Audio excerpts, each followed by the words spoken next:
Sir.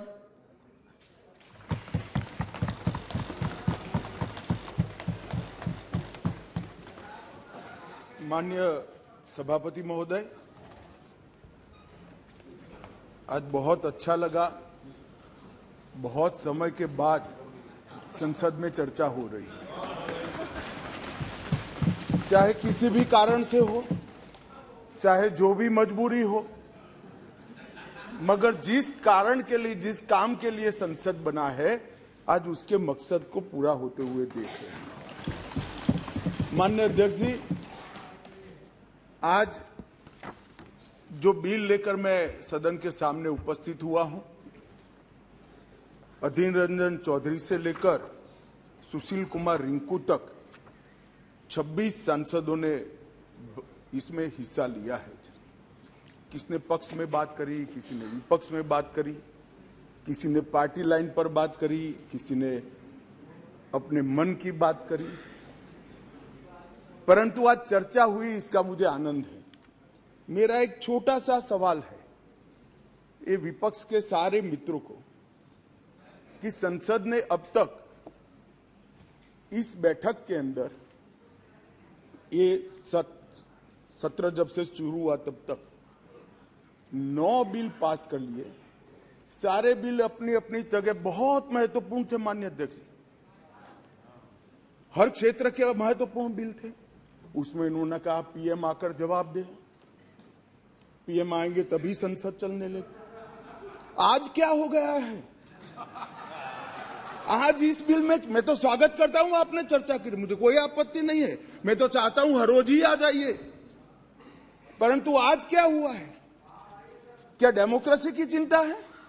तो democracy की चिंता है तो हर एक बिल महत्वपूर्ण है, हर एक बिल महत्वपूर्ण है। क्या देश की चिंता है तो किसानों के लिए भी बिल आया, बाकी सारे विषय के लिए भी बिल आए, मगर कोई नहीं आया। साहब, ना डेमोक्रेसी की चिंता है, ना देश की चिंता है, ना जनता की चिंता है। अपने गठबंधन को बचाने के लिए सारे लोग यहां आए। और आज मुझे कह रहे थे कि भारत आपको देख रहा है। मैं बता रहा हूं कि भारत देख भी रहा है, देखना भी चाहिए। आपके दोहरे चरित्र को भारत देख रहा है। आपके लिए जनता के बिल महत्वपूर्ण नहीं है। हमारे गठबंधन से एक छोटी सी सुपारी जितनी पार्टी भागकर न चली जाए, इसका बहुत बड़ा महत्व है। आपकी प्रायोरिटी बड़ी स्पष्ट हो गई भाई, बहुत स्पष्ट आप लोगों ने ही कर दी। मैं तो कुछ बोला नहीं, चुपचाप सुनता रहा, सबको पढ़ा और सब बड़ी बड़ी दुहाइयां दे रहे थे। अरे भले आदमी, कोई तो सच बोल देता कि हम इसलिए आए हैं कि केजरीवाल जी हमारे गठबंधन से भाग न जाए। माननीय अध्यक्ष जी, खैर उनका जो कारण हो, मणिपुर उनका एब्सेंट रहने का कारण नहीं है। मैंने पहले दिन से यहां कहा है, जितनी लंबी चर्चा करनी हो मणिपुर पर सरकार चर्चा करने के लिए तैयार है।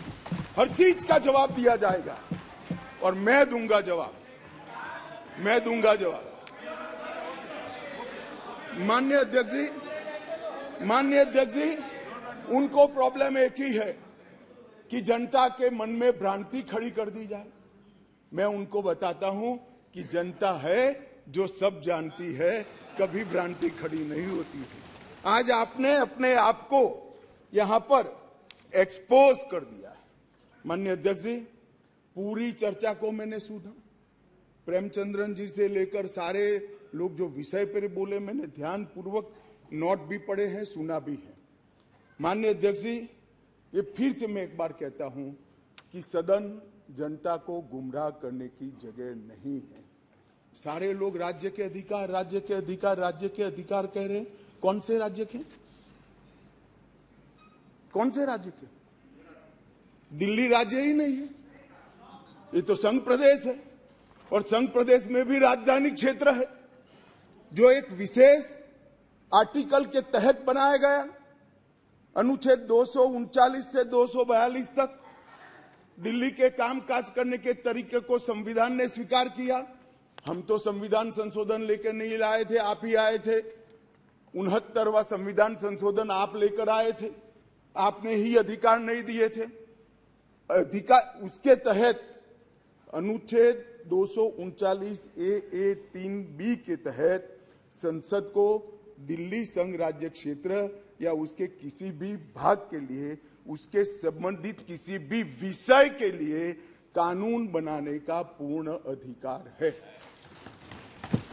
मैं फिर भी आज मैं समझता हूं कि आप लोग समझकर ही बोले होंगे, समझते हैं, मगर पॉलिटिकली बोले होंगे, मगर मैं ऐसा समझकर बोलता हूं कि आप नहीं समझे होंगे। तो राज्य और केंद्र शासित प्रदेश और राजधानी क्षेत्र, ये संविधान में अलग अलग एंटिटी है। अब राज्य की दुहाई, अभी किसी सदस्य ने कहा कल को आप किसी भी राज्य से, भाई नहीं हो सकता। राज्य के काम में दखल नहीं हो सकती।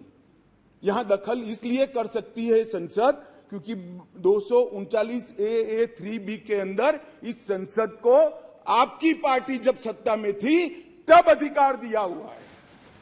और अभी किसी को लगता है मेरे अधिकार कम है, तो चुनाव लड़ने से पहले आर्टिकल 239 ए 3B पढ़ना चाहिए था।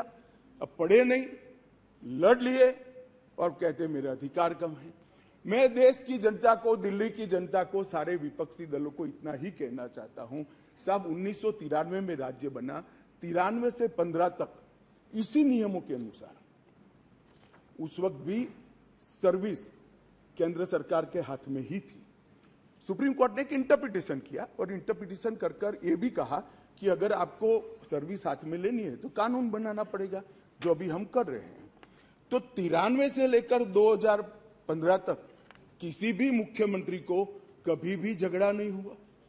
आप भी आए, हम भी आए, ऊपर हम भी थे, आप भी थे, क्योंकि झगड़ा इसलिए नहीं हुआ कि जो भी आए, मैं तो आपके वखान कर रहा हूं अधीर रंजन जी, समझिए, चाहे कांग्रेस हो या बीजेपी, जो भी आए उनका मकसद दिल्ली की जनता की सेवा करना था। अगर सेवा करनी है तो झगड़ा करने की जरूरत नहीं, मगर अधिकार चाहिए तो झगड़ा करने, और झगड़ा करने का स्वभाव ही हो तो क्या कर सकते हैं। हम तो रिसीविंग एंड पर है, भाई झगड़ लो, अब क्या कर सकते हो। आप दिल्ली की जनता ने आपको चुना है, आप झगड़ा करना चाहते हो। और रूल्स बनाने के पावर के बारे में किसी सदस्य ने कहा, मैं इतना ही कहना चाहता हूं कि रूल्स बनाने के अधिकार, जो एक्ट बनाने का जिसके पास अधिकार है उसी के पास रूल्स बनाने के अधिकार रहते हैं। एक्ट बनाने का अधिकार भारत सरकार को है, तो एक्ट के रूल बनाने का अधिकार, ये बेसिक समझ का विषय है। कैबिनेट नोट का सवाल किया, इसमें भी आप इसको गलत भ्रांति खड़ी कर रहे हो। आप ध्यान से पढ़ लीजिएगा, कैबिनेट नोट आज भी कोई भी राज्य हो, आप लोग की कई राज्य में सरकार है, वहां कैबिनेट नोट कैबिनेट सचिव की साइन से ही कैबिनेट में जाती है। फाइल पर मंत्री की अप्रूवल होती है। यहां पर क्या होता था, जब घपले घोटाले वाली कैबिनेट नोट हो, सचिव के पास जाती ही नहीं थी, मुख्य सचिव के पास जाती ही नहीं थी। मंत्री के सिग्नेचर से पहली बार मैंने इतने लंबे सार्वजनिक जीवन में, माननीय अध्यक्ष जी, कोई कैबिनेट नोट गई है ऐसा सुना है। मंत्री के सिग्नेचर से कभी नहीं जाती, इसलिए रूल्स बनाने पड़े हैं भाई। रूल्स इसलिए बनाने पड़े हैं कि रूल्स के हिसाब से नहीं चलता था, रूल्स के हिसाब से चले, उसके लिए ये रूल्स बनाने पड़े हैं। माननीय अध्यक्ष जी, मैं फिर से एक बार दिल्ली का इतिहास जरूर बताना चाहूंगा। माननीय अध्यक्ष जी, 1953 में फजल अली कमीशन का गठन हुआ। उसने अपना प्रतिवेदन 1955 में दिया। उसके पहले पट्टाभी सीतारामैया की कमेटी बनी। उसके बाद 56 में संविधान संशोधन कर यूनियन टेरिटरी की अवधारणा आई। इसके साथ साथ दिल्ली म्युनिसिपल कॉरपोरेशन एक्ट 57 नगर नियम अधिनियम लागू कर दिया गया। और 87 में जब सरकार या कमेटी बनी, उसके बाद दिल्ली को राज्य देने का निर्णय किया गया। 249A के तहत इसका विस्तृत वर्णन दिया हुआ है और 69वें संविधान संशोधन के द्वारा इसको लिया गया है। मैं एक जो रिपोर्ट है इसका कोट भी पढ़ना चाहता हूं। पहले मैंने जवाहरलाल नेहरू जी को पढ़ा, आम्बेडकर जी को पढ़ा। श्री रिंकू जी आम्बेडकर जी को कह रहे थे कि आम्बेडकर की भावना के खिलाफ काम करे हो। रिंकू जी, हम तो आम्बेडकर जी की भावनाओं के अनुसार काम कर रहे हैं। आम्बेडकर जी ने कहा था कि केंद्र के तहत रहना चाहिए, और माननीय अध्यक्ष जी बालकृष्ण रिपोर्ट में साफ शब्दों में कहा, मैं कोट अनकोट कहता हूं, दिल्ली की कार्यप्रणाली और सेवा प्रणाली, कार्यप्रणाली और सेवा प्रणाली केंद्र सरकार के अधीन होनी चाहिए। संविधान में संशोधन के दौरान तत्कालीन गृह मंत्री ने भी अपने वक्तव्य में ये बात को, रिपोर्ट को कोट किया, और उन्होंने कहा कि बालकृष्ण समिति ने पूरे विश्व की राजधानियों की कार्यप्रणाली और सेवा प्रणालियों का अध्ययन करके ये प्रस्तुत किया है, जिसका हम पालन कर रहे हैं। और उस वक्त गृह मंत्री कांग्रेस के थे।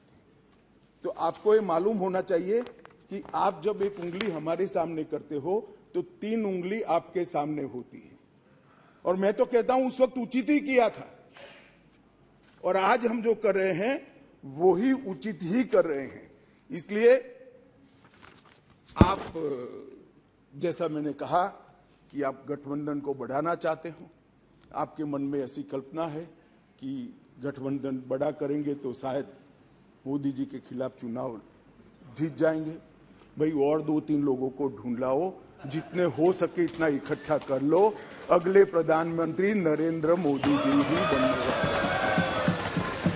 परंतु कम से कम इसके लिए 130 करोड़ की जनता के सामने इतने एक्सपोज न हो। हर बिल आता है, नहीं मणिपुर पर चर्चा, मैं मणिपुर पर चर्चा करने के लिए आता हूं, नहीं मणिपुर पर चर्चा नहीं, हम विरोध करेंगे, यहां आ जाएंगे, मेरे सामने बोर्ड लेकर खड़े हो जाएंगे। ठीक है भाई, करो। मगर जैसे ही गठबंधन टूटने वाला बिल आया, मणिपुर भी याद नहीं आया, डेमोक्रेसी भी याद नहीं आई, दंगे भी याद नहीं आए। सब इकट्ठा होकर देखो सामने बैठे, सारे इकट्ठा, और 130 करोड़ की जनता को बताते हैं हमें मणिपुर की चिंता नहीं है, हमें चुनाव की चिंता है, हमें डेमोक्रेसी की चिंता नहीं है, हमें चुनाव की चिंता है। हमारी पार्टी के कोई सिद्धांत नहीं है, केवल और केवल राजनीति में, चुनाव जीतने के लिए राजनीति में है। और बताइए भैया, आप बाहर जाकर मीडिया को, अगर ये नहीं है तो सारे बिल में क्यों एब्सेंट रहे? सारे बिल महत्वपूर्ण नहीं है क्या? सारे बिल महत्वपूर्ण है, आपको रहना चाहिए था। मगर ये बिल इसलिए महत्वपूर्ण है कि ये बिल आपके गठबंधन को क्षति करता है। और मैं एक बात आगे कह देता हूं कि ये बिल पास होने के बाद वैसे भी आपका गठबंधन टूट जाने वाला है, केजरीवाल जी आपको बाय बाय कर देंगे।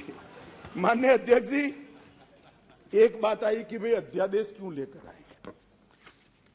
मैं बताना चाहता हूं कि 11/5/2023 को संविधान पीठ ने एक फैसला दिया। अब संविधान पीठ के फैसले को कोई ध्यान से पढ़ेगा तो वो फैसला कहता है, इन अ वे संविधान पीठ ने 2 जजों की खंडपीठ का, बेंच का गाइडेंस किया है। फाइनल निर्णय 2 जज की बेंच ने करना है। वो अभी डेट लगी भी नहीं है, मैटर लगी भी नहीं है। 11/5/23 को जजमेंट आया, और 11/5/23 को ही दिल्ली सरकार के सेवा विभाग ने, मंत्री ने एक परिपत्र घोषित कर दिया अपने सिग्नेचर से। फिर से मैं कहता हूं, परिपत्र सचिव करते हैं, यहां मंत्री करते हैं।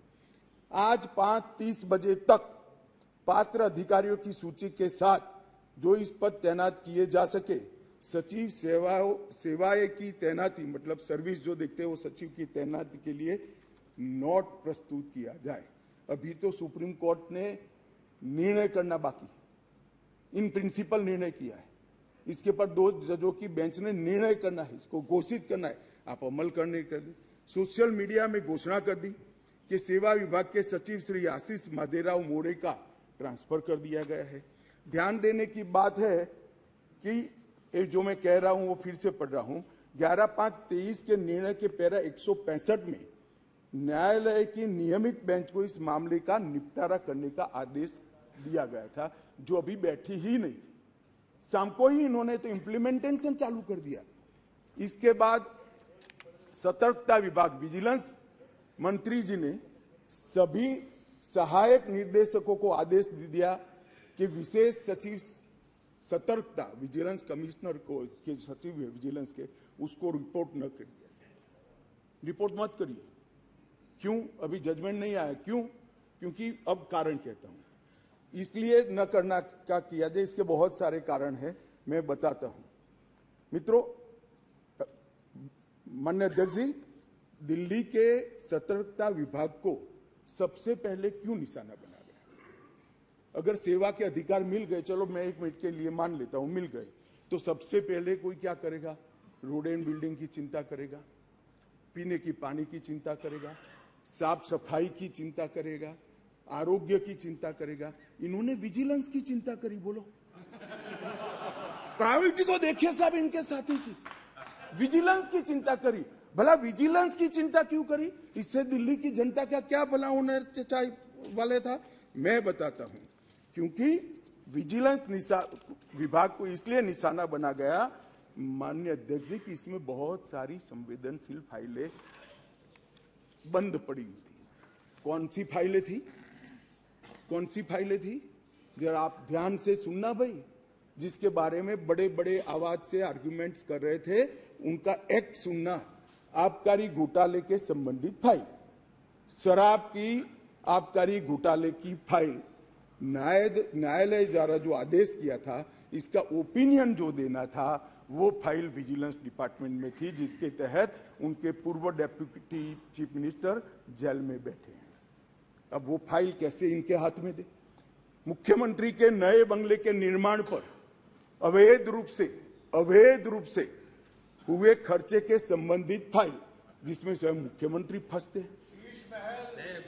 शीश महल की फाइल दिल्ली सरकार द्वारा उनकी पॉलिटिकल पार्टी ने उसके प्रचार के लिए, सरकार के नहीं, पार्टी के प्रचार के लिए 90 करोड़ रुपया खर्च कर दिया। कोर्ट ने ऑर्डर किया कि वो 90 करोड़ रुपया पार्टी के खजाने से दिल्ली सरकार में भरा जाए। इसकी जांच की फाइल भी ये सतर्कता विभाग में थी। माननीय अध्यक्ष जी, एक फीडबैक यूनिट बना दिया। अब आप संविधान की दुहाई दे रहे हो, ये एक्ट सुधारने के पहले भी लॉ एंड ऑर्डर इनके पास नहीं है, तो उनके पास खुफिया विभाग नहीं हो सकता। उन्होंने फीडबैक यूनिट के नाम से करोड़ों रुपए का खर्च कर एक स्वतंत्र गैरकानूनी खुफिया विभाग खड़ा कर दिया। अब इसकी भी जांच चालू हो गई। वो फाइल भी विजिलेंस में थी। BSES जो बिजली सप्लाई करने वाली कंपनी है और BYPL कंपनियों का 21,000 करोड़ का बकाया था, फिर भी एक इंडस्ट्री को और रुपया दे दिया। उनको 21,000 करोड़ लेना है, वो साइड में रहा और दूसरा पेमेंट कर दिया। इसका भी विजिलेंस में इंक्वायरी चल रहा है। अब ये सारी फाइलों के लिए माननीय अध्यक्ष जी, सतर्कता विभाग को निशाना बना दिया। और ये हमारे दल, मैं तो नहीं मानते सारे दल इसका समर्थन करते होंगे ऐसे काम के, मगर गठबंधन की एक मजबूरी है, इसलिए सारे दल ये सतर्कता विभाग के साथ आज आप पार्टी के साथ जुड़ गए। माननीय अध्यक्ष जी, एक कहा कि भाई सत्र बुलाने का। माननीय अध्यक्ष जी, सभी दलों की कहीं ना कहीं पार्टियां रही। मैं इनको ये कहना चाहता हूं कि आपने असेंबली, एक भी असेंबली ऐसी दिखी है जिसका सत्र अवसान ही न हो? माननीय अध्यक्ष जी, सत्र आहूत होता है, आप सत्र अवसान यहां करते हो, राष्ट्रपति महोदया साइन करती है और सत्र का अवसान होता है, नए सत्र का फिर से आहूत किया जाए। एक असेंबली देश में ऐसी है, दिल्ली संघ राज्य क्षेत्र की, जिसका सत्र अवसान ही नहीं होता है, चालू ही रहती है। और जब भी पॉलिटिकल भाषण देना है, रिस्पॉन्सिबिलिटी से भागना है, सदन के विशेषाधिकार का उपयोग करना है, किसी को गाली गलौज करना है, तो आधे दिन का सत्र बुलाकर गाली बोलकर फिर से सत्र निलंबित कर देते हैं। सत्र का अवसान ही नहीं होता है। मान्य देखिए, ऐसी कोई सरकार देखी है आपने? मैं इसलिए कह रहा हूं, इनको बताता हूं आप किसका समर्थन कर रहे हो, किस व्यवस्था का समर्थन कर रहे हो माननीय अध्यक्ष जी। और देश की जनता को ये सब मालूम है। और एक कैबिनेट के अधिकारों की बात कर रहे हैं, असेंबली के अधिकारों की बात कर रहे हैं।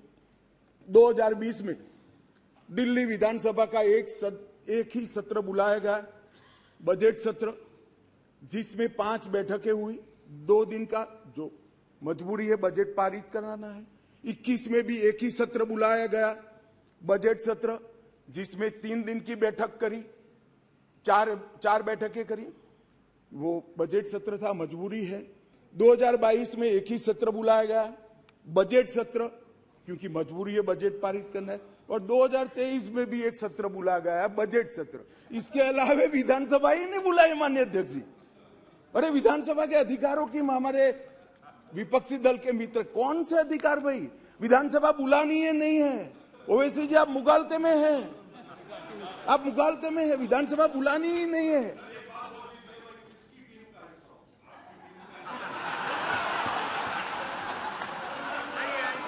ऐसा है ओवैसी जी, मैं तो चाहता हूं आप अपनी स्वयं टीम बनाओ। अब वो परेशान है, इसलिए कहता हूं, मैं चाहता हूं आप अपनी स्वयं, आपके मुद्दे सबसे अलग है। माननीय अध्यक्ष जी, मैं अब कैबिनेट बैठक पर आता हूं। 2022 के लिए 2022 में सिर्फ 6 कैबिनेट बैठक बुलाई गई, सिर्फ 6 ही बैठक पूरे साल में। इसमें से 3 बैठक बजट संबंधी थी और 1 बैठक एक कंपनी को फायदा करने के लिए बुलाई गई। तो एक्चुअल में देखे तो 2 बैठक बुलाई गई। माननीय अध्यक्ष जी, 2023 में 2 ही बैठक अब तक बुलाई गई है, दोनों बैठक बजट के लिए। अब ये कैबिनेट की बात कर रहे हैं भैया, कैबिनेट बुलाते नहीं है, वही तकलीफ है दिल्ली की जनता को। ये तो बुलाते ही नहीं कैबिनेट। हम तो चाहते हैं कैबिनेट बुलाया जाए। अब किसका समर्थन कर रहे हो? गठबंधन करना चाहिए, सबको जोड़ना चाहिए, हम भी चलाते हैं, मगर ऐसे एक भी बिल में चर्चा नहीं करना और इसमें खड़े हो जाना। माननीय अध्यक्ष जी, शॉपिंग फेस्टिवल आयोजित करने के लिए विज्ञापन के नाम पर करोड़ों रुपया खर्च कर दिए। इसमें भी कोर्ट ने स्ट्रिक्चर किया। केग का रिपोर्ट 2 साल से सदन में नहीं रखते हैं, संवैधानिक प्रोविजन है। आप हमें संविधान सिखाते हो, जरा आपके साथी को सिखा दो कि केग के रिपोर्ट को आप छुपा नहीं सकते हो। 2 साल से साहब केग का रिपोर्ट नहीं छुपा, सदन के पटल पर नहीं रखते। बोलो क्या ये संवैधानिक प्रावधान है? माननीय अध्यक्ष जी, RRTS, AIIMS, UER, IIT Delhi, इस जैसी संस्थाओं के 13 परमिशन वहां लंबित है, नहीं देते हैं। उनको डर है कि ये सब होगा है तो मोदी जी बड़े लोकप्रिय हो जाएंगे। मैं इनकी सरकार चलाने का तरीका बताता हूं माननीय अध्यक्ष जी। 5G टेक्नोलॉजी लाने के लिए 2016 के एक अधिनियम बनाए। देश के सारे राज्यों ने, इवन DMK ने भी इसको एक्सेप्ट कर लिया, परंतु दिल्ली नहीं करता है क्योंकि उनको विकास से कोई सरोकार नहीं है। माननीय अध्यक्ष जी, 2013 से जो सिविल सर्विस बोर्ड की हमने रचना की, इसको लेकर ये आगे गए। माननीय अध्यक्ष जी, मैं सदन के सामने और आपके माध्यम से देश की जनता को बड़ी विनम्रता के साथ कहना चाहता हूं कि ये अध्यादेश और बाद में अब जो बिल में कन्वर्ट हो रहा है, वो विधेयक लेकर मैं आया हूं, ये संपूर्णतया संविधान सम्मत है और केवल दिल्ली की जनता के कल्याण के उद्देश्य से बनाया गया है। हमारा कोई राजनीतिक उद्देश्य इसके लिए नहीं है। माननीय अध्यक्ष जी, मैं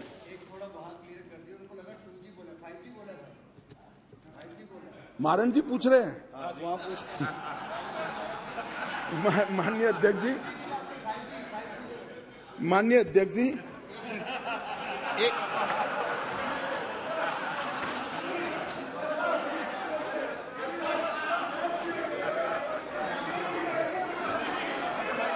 भाई ये भी खड़े हो गए, मैं क्या करूं? ये भी खड़े हो गए। सदन की कार्रवाई इस विषय की समाप्ति तक बढ़ाई जाती है। माननीय गृह मंत्री जी,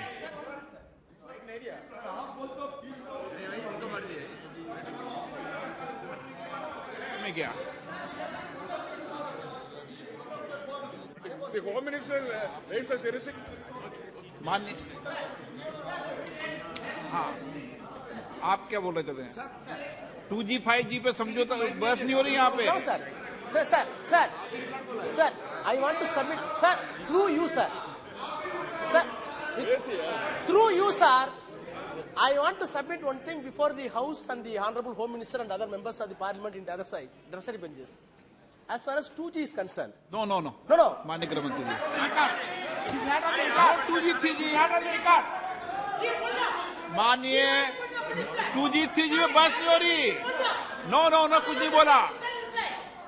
नो लगाया है। आप क्यों 2G पे नाम पूछ नाराज हो रहे हो? अरे 2G पे नाराज पे इतना नाराज क्यों जाते हो? देखो, पुरानी बातों को लेके मत चलो।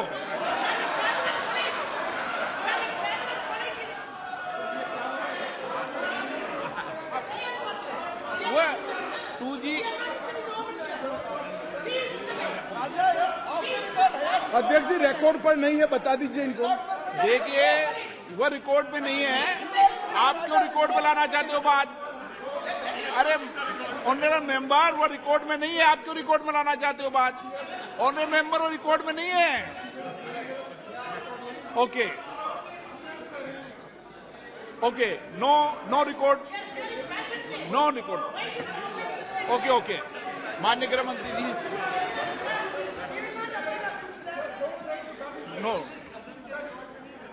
नो रिकॉर्ड मिस्टर बालू। वो रिकॉर्ड में नहीं गया।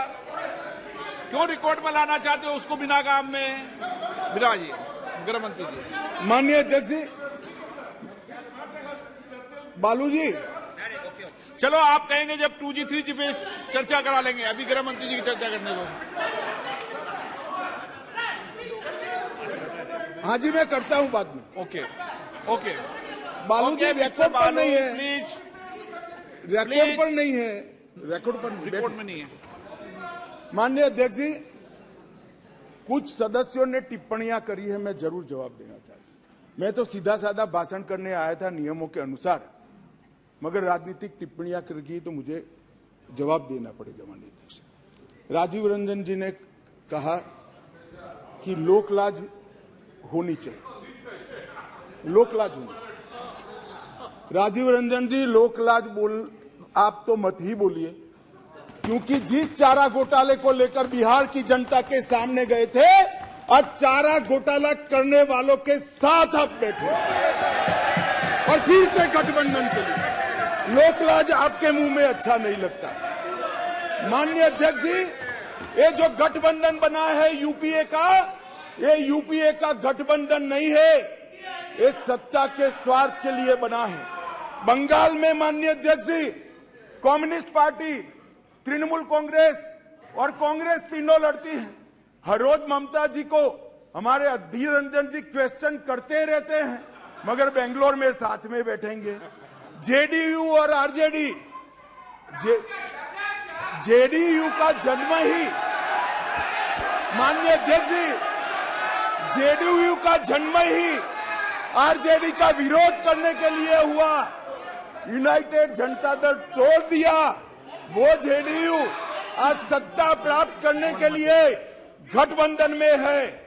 जो बाला साहब ठाकरे के सिद्धांतों पर चलते थे, वो आज कांग्रेस के साथ बैठे हैं। माननीय अध्यक्ष जी,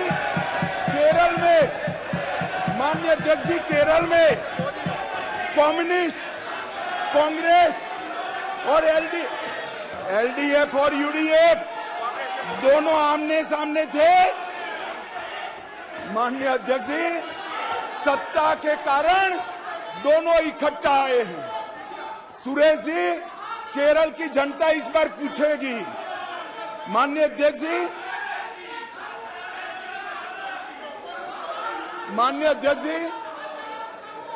मैंने दयानिधि मारन जी को सुना, बहुत पेशेंस के साथ संविधान की दुहाई दे रहे थे। मारन साहब, आपको संविधान की चिंता नहीं है, एन मन एन मक्कल से आप डरे हुए हो। हमारी जो यात्रा शुरू हुई है इसने डर खड़ा किया है। माननीय अध्यक्ष जी, शशि थरूर जी ने कहा, माननीय अध्यक्ष जी, शशि थरूर जी ने कहा कि कांग्रेस की सरकार होती या आपकी सरकार होती तो ऐसा करते।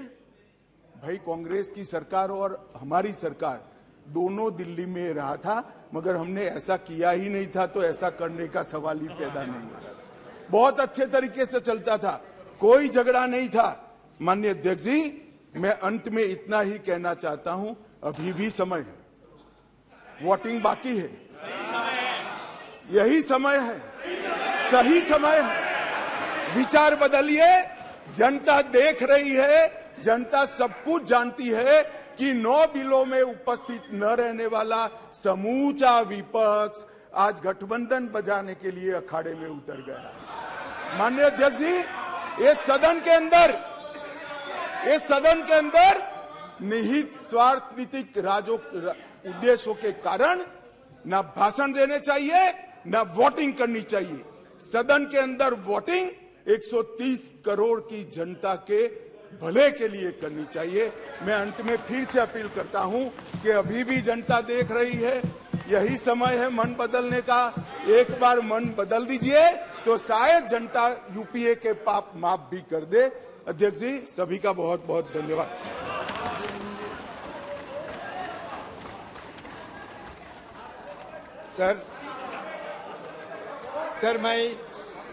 सर मैं स्पष्ट रूप से ये कहना चाहते हैं, शुरू में भी कहा था हम लोग कि ये अध्यादेश लाकर केंद्र ने संवैधानिक सिद्धांतों का उल्लंघन किया है और निर्वाचित सरकार के अधिकारों को हड़पने की कोशिश की है। ये संघवाद की बुनियादी सिद्धांतों को कमजोर करता है। सुप्रीम कोर्ट की संवैधानिक पीठ ने 11 मई को दिल्ली सरकार को जो अधिकार सौंपे थे, जिसके बाद केंद्र सरकार ने अध्यादेश लाकर कोर्ट का फैसला पलट दिया है। सर, यही हमारा मोटा मोटी यही हमारा ये सरकार के खिलाफ प्रश्न है कि सर एक मिनट, नहीं हुआ ये कब बोलने दीजिए सर। आपने बोल तो लिया, ये क्या बोला था? नहीं, ये तो रेस्पॉन्ड करने का अधिकार है सर, ये रेस्पॉन्ड करने का अधिकार है। सर एक मिनट, अमित शाह जी, आप इतने सारे हमें भाषण सुनाया, ये लगा कि आप चुनावी मोड में आ गए। मुझे ऐसा उम्मीद थी कि कम से कम आज की तारीख में जब मणिपुर की बात आपने जिक्र किया तो कम से कम सुप्रीम कोर्ट मणिपुर के मुद्दे में क्या टिप्पणी की। सुप्रीम कोर्ट कहते हैं कि मणिपुर में सरकार नहीं है, पुलिस नहीं है, कोई शासन नहीं है। विषय पर बात कीजिए। नो, संकल्प के समय जब